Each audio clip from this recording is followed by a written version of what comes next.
શું ધવલભાઈ? હા, કેમ છો? બસ મજામાં. તમારે કેવું ચાલે? અરે આપણે તો ક્યાં કોઈ ચિંતા જ હોય, આપણે તો રાજા કહેવાય. અરે યાર તમારી વાત થઈ યાર. તો પછી અરે યાર મારી એક ચિંતા થઈ ગઈ યાર. શું થયું? યાર એક તો જોને મારી બેન એક તો ભણવાની લત લગાવીને બેઠી છે યાર, કે મારે ભણવું છે યાર. એને કંઈ સમજાય યાર. એ તો ભણવું આ જમાનામાં કંઈ ભણાતું હોય યાર. અરે છોકરીઓને ભણવાનો તો અધિકાર હોતો હશે વળી. ચાલ હાલ જ ધમકાઈ દઈએ. ચાલ.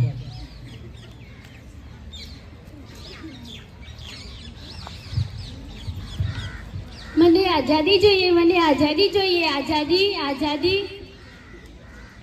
એ છોકરી, જો તારે આ સમાજનો હિસ્સો બનવો હોય અને સમાજમાં રહેવું હોય તો આ તારા જે સપના છે અને તે જ્યારે તારે ભણવાનું જે સપનું છે એ મૂકી દેજે અને સમાજ કે એ પ્રમાણે જ કરજે. પણ મારે ભણવું છે, ભણીને કંઈક કરવું છે. શું તારે ભણવું જ છે? તું છોકરી છે, તારે ભણવાનો અને સપના જોવાનો કોઈ જ હક નથી. પણ મારે મારી લાગણીઓ વ્યક્ત કરવાની આઝાદી જોઈએ. શું તારે બોલવું છે? સમાજ તને બોલવાની આઝાદી નથી આપતો. પણ મને સમાન અધિકાર જોઈએ, પૈસા કમાવાનો હક જોઈએ. પ્રકૃતિએ સ્ત્રી અને પુરુષ બંનેને અલગ બનાવ્યા છે, માટે તને એવો કોઈ જ અલગ પ્રકારનો અધિકાર નહીં મળી શકે. પણ મને આ પ્રકારના સામાજિક બંધનોથી મુક્તિ જોઈએ. શું તારે મુક્તિ જોઈએ છે? જો તારે આ સમાજમાં રહેવું હશે તો માથું ઓઢી અને માથું નમાવીને ચાલવું પડશે. પણ હું જ કેમ મારે ભણવું છે, ભણીને કંઈક કરવું છે. એ છોકરી, જો તારે સમાજનો હિસ્સો રહેવો હોય અને જો તારે આગળ ભણવું હોય તો સમાજ કે એ પ્રમાણે અને માત્ર ધોરણ 8 સુધી.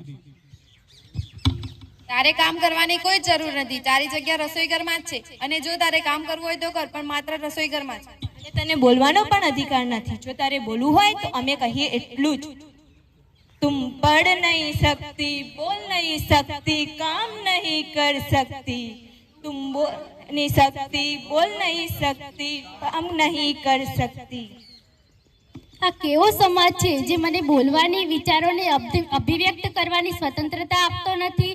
શા માટે? કારણ કે હું એક છોકરી છું, હું પણ માણસ છું. મને પણ માણસના દરેક અધિકાર જોઈએ. મને ન્યાય જોઈએ, મને ન્યાય જોઈએ.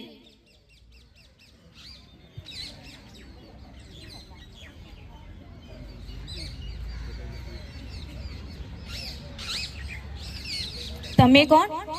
હું બંધારણ છું. જ્યાં જ્યાં અન્યાય, અત્યાચાર, શોષણ, ભ્રષ્ટાચાર હશે ત્યાં ત્યાં હું આવીશ. તમારા કરતા ઉતરી છે? હા, હું તમારા સમાજ અને સંસ્કૃતિ બધાથી જ ઉપર છું. એ બહેન ઊભી થા. કોણ છો તમે? હું બંધારણ છું. તને આ સામાજિક બંધનથી મુક્ત કરવા આવી છું.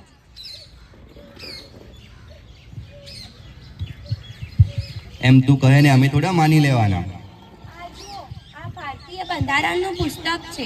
લો, આ વાંચી લો.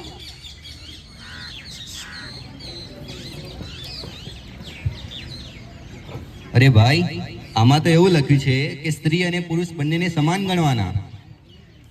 નહીં માનતો આવી બધી કોઈ બાબતને કે આ કોઈ પુસ્તકનું હું નહીં જાણતો ભાઈ. આ પુસ્તક તો ભારતના બંધારણીય વડા ડોક્ટર ભીમરાવ બાબા સાહેબ આંબેડકરે રચેલું છે. આ ભાઈ પુસ્તકને માનવાનું જ નથી ભાઈ.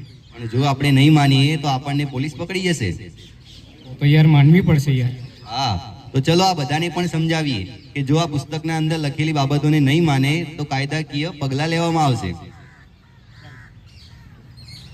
જો તમે, આ ભારતનું બંધારણ છે અને આમાં સ્ત્રી શોષણ સામેના વિવિધ કાયદાઓ લખેલા છે. જો આને આપણે નહીં માનીએ તો આપણા તરફ કાયદાકીય પગલાં લેવામાં આવશે. એવું છે? તો માનવું જ પડશે. સ્ત્રીઓને ભણવાનો હક આપવો જ પડશે. તો શું હવે ભણી શકીશ? મારા સપના પૂરા કરી શકીશ? હા, તું ભણી શકીશ અને તારા બધા જ સપનાઓને તું પૂરા કરી શકીશ. તો જો મિત્રો, આ આપણા ભારતનું બંધારણ છે કે જેના રચયિતા ડોક્ટર ભીમરાવ બાબા સાહેબ આંબેડકર છે. એમણે ભારતના દરેક નાગરિકને 6 મૂળભૂત અધિકારો આપ્યા છે, જેમાં પહેલો અધિકાર છે સમાનતાનો અધિકાર. બીજો અધિકાર છે સ્વતંત્રતાનો અધિકાર.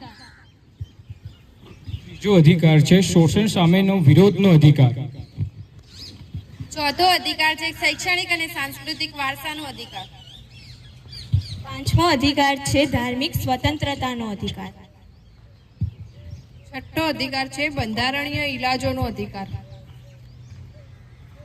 આ બધા જ સામાજિક બંધારણો આ ભારતીય બંધારણમાં લખેલા છે. તેથી દરેકને હું કહું છું કે કોઈ પણ ભેદભાવ રાખવો જોઈએ નહીં, કોઈ પણ જાતિ સામે કોઈ પણ ભેદભાવ રાખવો જોઈએ નહીં. તો વિદ્યાર્થી મિત્રો, આ નાટક દ્વારા આપ સર્વે સમક્ષ એટલી જ અપીલ છે કે સમાજમાં ઘણી બધી માન્યતાઓ છે, પરંતુ આપણે એ માન્યતાઓથી પર રહીને કોઈ પણ જાતીય ભેદભાવ રાખવા જોઈએ નહીં. અને એ બદલ આપણે આજે એક પ્રતિજ્ઞા લેવાની છે. તો જે માટે આપ સર્વે પોતાના સ્થાન ઉપર ઊભા થાઓ અને જમણો હાથ આગળ કરો.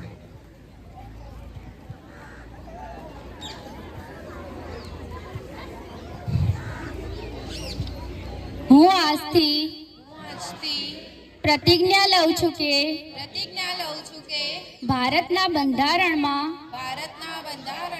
દરેક નાગરિકને આપવામાં આવેલા તમામ અધિકારોનું ચુસ્તપણે પાલન કરીશ અને જો કોઈ તેનું ઉલ્લંઘન કરતું હશે તો તેને અટકાવીશ અને તેને સામે કાયદાકીય પગલાં લઈશ.